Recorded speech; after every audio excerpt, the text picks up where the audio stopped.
Movie की शुरुआत सन 1913 को दिखाने से होती है। यहाँ हम सेपला नाम के एक आदमी को देखते हैं। सेपला एक स्लेड राइडर है, जिस वजह से उसके पास अलग अलग नस्ल के कई सारे अच्छे डॉग्स हैं। एक दिन सेपला के घर एक छोटे से पपी का जन्म हुआ, जो कि एक साइबेरियन हस्की नस्ल का डॉग था।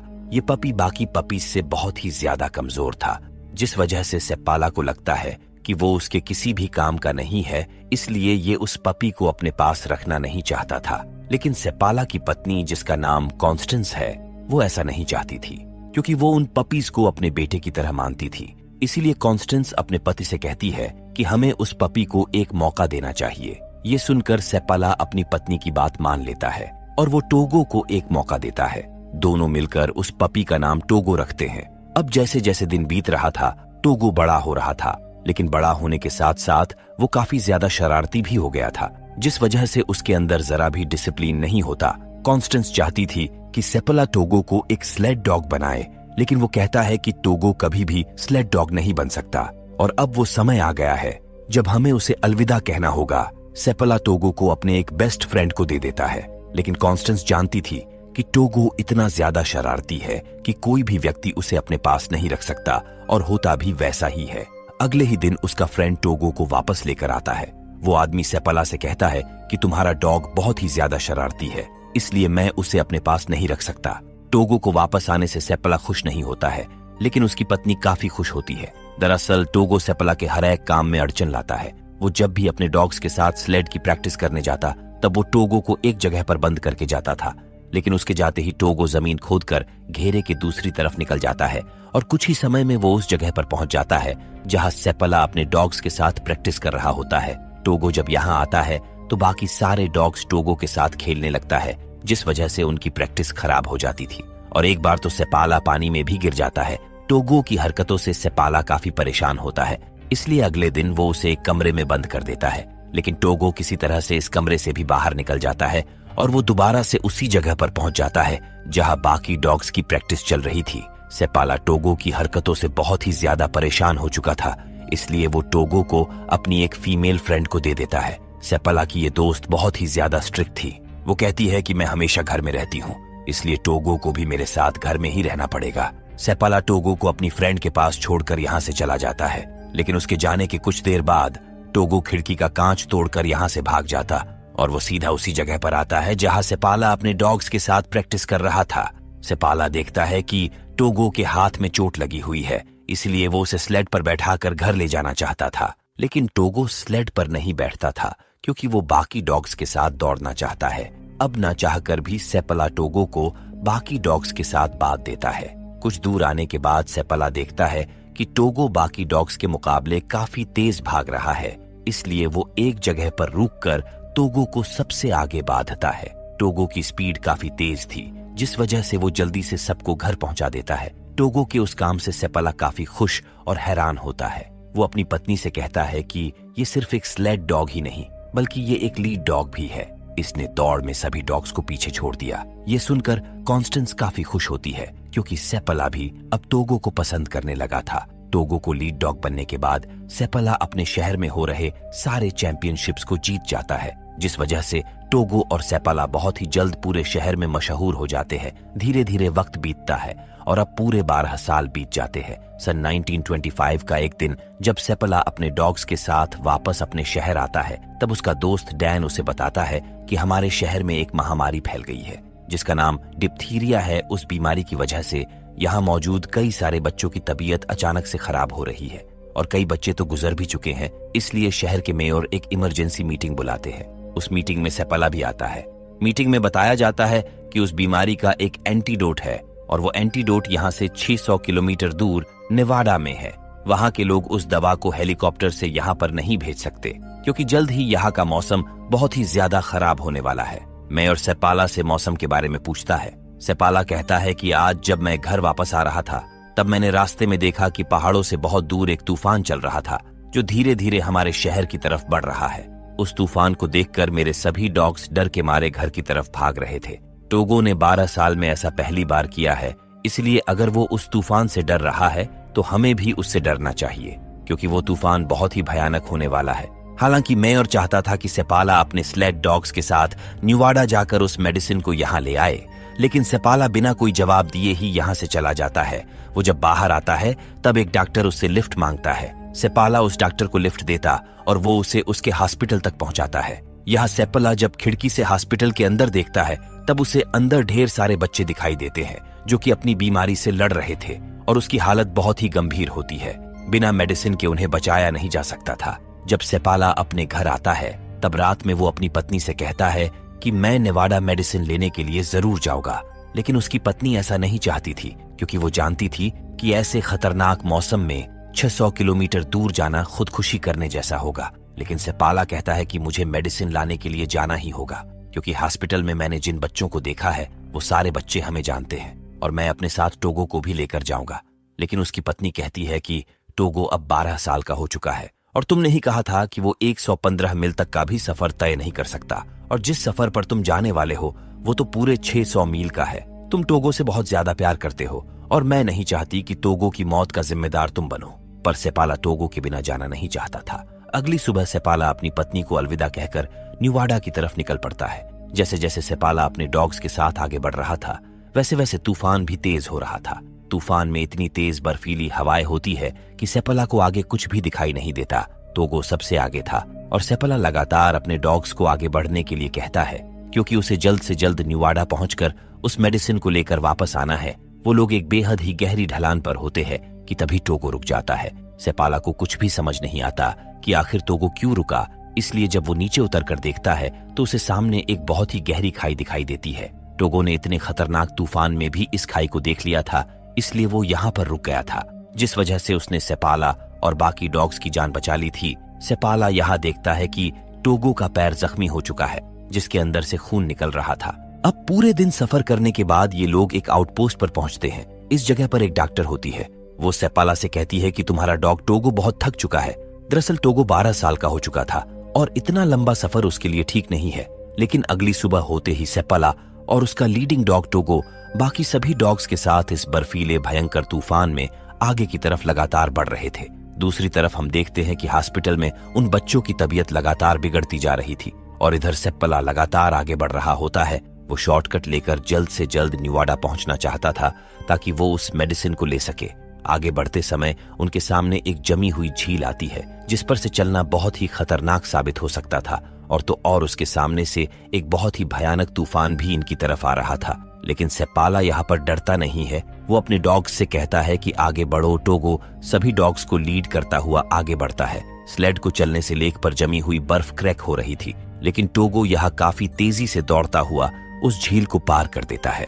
अब पूरा दिन सफर करने के बाद वो लोग एक दूसरे आउटपोस्ट पर रुकते हैं जहां अब ये अपनी रात बिताएंगे। दूसरी तरफ हम सेपाला की पत्नी को देखते हैं जो मेयर के पास आती है। यहाँ उसे बताया जाता है कि उस मेडिसिन को न्यूवाडा से भेज दिया गया है और वो रास्ते में ही सेपाला को मिल जाएगी। लेकिन उसकी पत्नी कहती है कि सेपाला शॉर्टकट से जा रहा होगा और अगर वो लोग उसे नहीं मिले तो वो लगातार आगे बढ़ता रहेगा, जिस वजह से उसका सफर और भी लंबा हो जाएगा।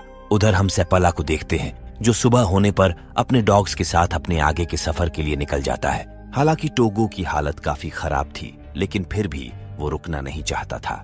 वो सभी डॉग्स को लीड करता हुआ लगातार आगे बढ़ रहा था।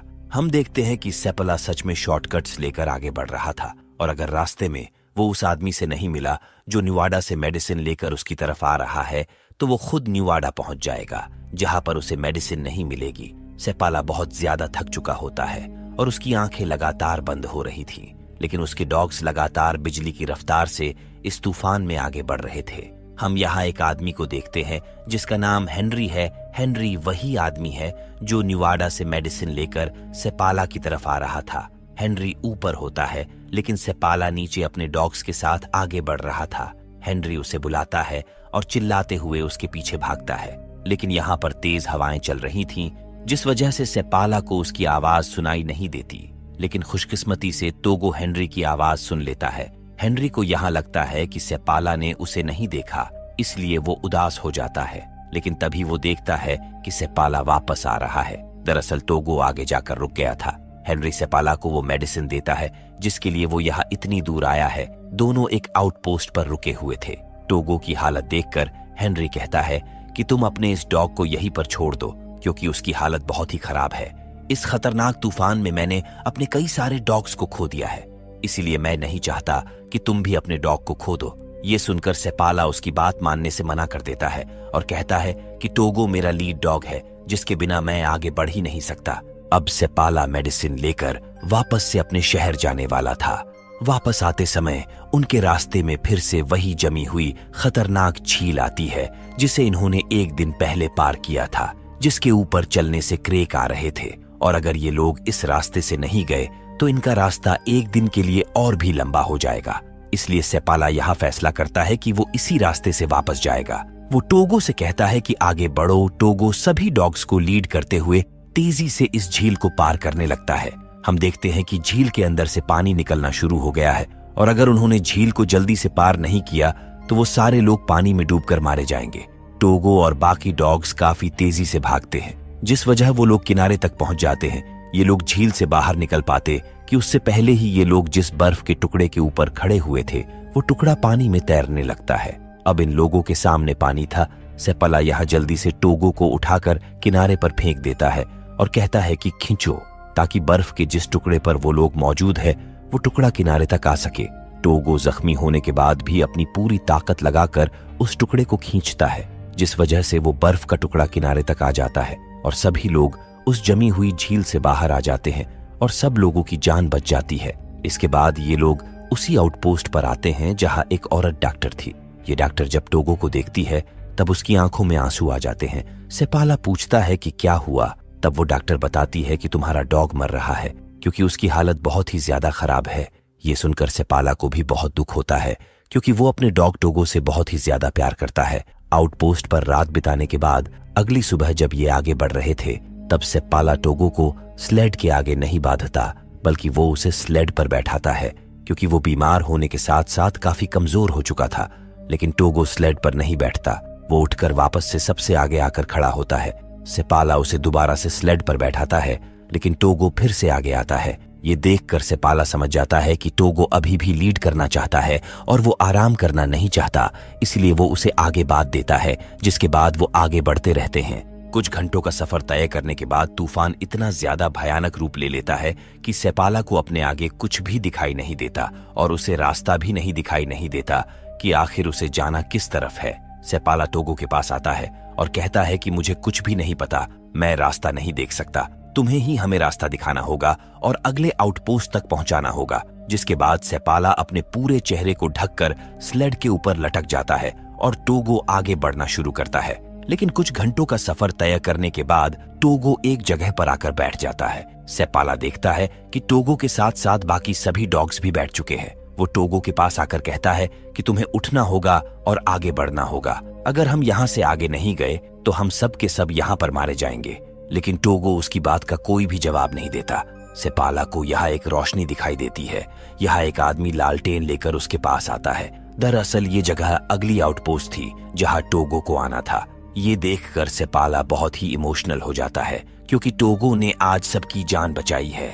सब लोग अंदर आते हैं। यहाँ टोगो बेहाल होता है, उसके अंदर जरा भी ताकत नहीं बची थी। यहाँ गनर नाम का एक आदमी था जिसे सेपाला की पत्नी ने ही यहाँ पर भेजा था ताकि इस आउटपोस्ट पर पहुंचने के बाद वो सेपाला से मेडिसिन लेकर शहर पहुंच जाए, जहां पर बच्चे बीमार हैं जिन्हें उस मेडिसिन की जरूरत है। रात को सब लोग यहाँ पर आराम करते हैं और सुबह होते ही गनर अपने डॉग्स के साथ मेडिसिन लेकर यहाँ से निकल पड़ता है और फिर कुछ ही घंटों के बाद वो अपने नोम शहर में पहुंच जाता है। यहाँ एक रिपोर्टर इन लोगों का पहले से ही इंतजार कर था क्योंकि ये खबर न्यूयॉर्क तक पहुंच गई थी कि एक स्लेड राइडर 600 मील का सफर तय करके बर्फीले तूफान में अपनी जान पर खेलकर बीमार बच्चों के लिए मेडिसिन लेने गया है। रिपोर्टर को लगता है कि ये वही टीम और वही डॉग्स है जो मेडिसिन लेने के लिए नोम शहर से गए हुए थे। इसीलिए रिपोर्टर सेपाला की जगह गनर का नाम अपनी न्यूज में छाप देता है। उस न्यूज से सेपाला की पत्नी काफी ज्यादा डिसअपॉइंटेड होती है। दूसरी तरफ टोगो काफी हद तक रिकवर हो चुका था, इसलिए वो सेपाला और बाकी डॉग्स के साथ वापस नोम शहर में आता है। यहाँ टोगो और सेपाला को थैंक्स बोलने के लिए कई सारे लोग आते हैं। यहाँ वो बच्चे भी आते हैं जो उनकी वजह से अब बीमारी से ठीक हो गए थे। उनमें से एक बच्ची जब टोगो को देखती है तब वो सेपाला से पूछती है कि क्या ये डॉग मरने वाला है। ये सुनकर सेपला बहुत दुखी होता है और कमरे से बाहर चला जाता है। कॉन्स्टेंस भी उसके पीछे जाती है। सेपला उससे कहता है कि आज टोगो की ऐसी हालत मेरे वजह से हुई है।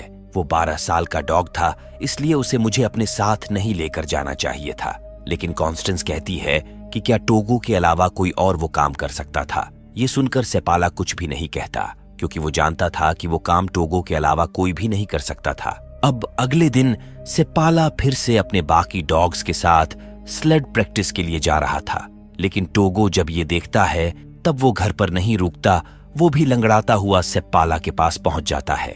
सेपाला यह समझ जाता है कि टोगो सिर्फ स्लेड को नहीं खींचना चाहता था, बल्कि वो उसके साथ अपना वक्त बिताना चाहता था। अब कुछ दिनों के बाद टोगो पूरी तरह से ठीक हो जाता है, जिसके बाद सेपला अपनी पत्नी और टोगो के साथ लंबी सफर पर घूमने जाया करता था। अगले 2 सालों में टोगो के कई सारे बच्चे हुए, जिन्हें काफी सारे लोग लेने के लिए आए। यहाँ इन बच्चों को इनके जाति को एक नया नाम दिया गया, जो था सेपला साइबेरियन। इसके बाद सन 1929 में टोगो की मौत हो गई। उसके मौत के बाद भी सेपला डॉग्स को ट्रेंड करता रहा। हालांकि टोगो अलास्का में फेमस रहा, लेकिन उसने जिस बहादुरी का काम किया था उसका क्रेडिट दूसरे डॉग को मिल गया, जिसका नाम बॉल्टो था। बॉल्टो का न्यूयॉर्क में एक स्टेच्यू बनाया गया। हालांकि बॉल्टो भी सेपला का ही डॉग था। उसने ही उसे पाला पोसा और उसे ट्रेंड किया था। लेकिन सन 2011 में टाइम मैगजीन में पहली बार टोगो के बारे में लिखा गया, जिसमें लिखा था Togo the most heroic animal of all time. और इसी के साथ ये मूवी यहीं पर एंड हो जाती है।